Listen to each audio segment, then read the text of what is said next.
আমি এক জায়গায় দেখলাম কাকা কেতাবের কথা বুঝছেন, আমি কয়েকটা লাইন কইতেছি।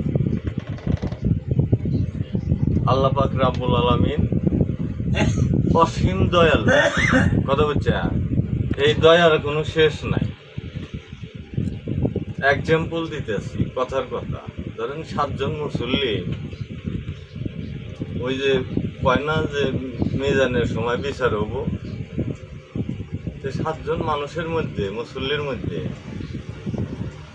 7 ব্যক্তি কি নেকির পাল্লা, মনে করো যে একটু বার নেকির পাল্লা, অর্থাৎ ওর যে পাপ আছে আর নেকি আছে, এটা মাপ জরিপ করতে নেকির পাল্লা বার ওই 6 জনকে আলাদা করছে।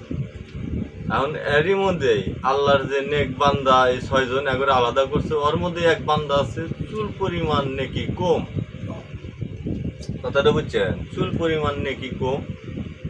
এর কারণে আল্লাহ পাক অসীম দয়ালু, সেই জন্য চিন্তা ভাবনা করছে, যা ওর যখন চুল পরিমাণ নেকি কম, যা ওকে অগর সাথেই দিলাম।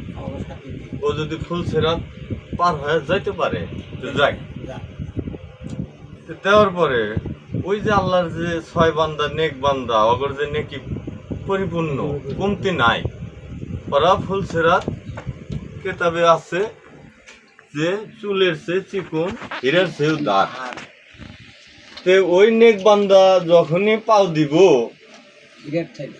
তখন আর ওই চিকনের মতন থাকবো না, অলরেডি রাস্তা হয়ে যাবে। ওনারা চোখ বন্ধ করে বিজলির আকারে পার হয়ে চলে যাবে।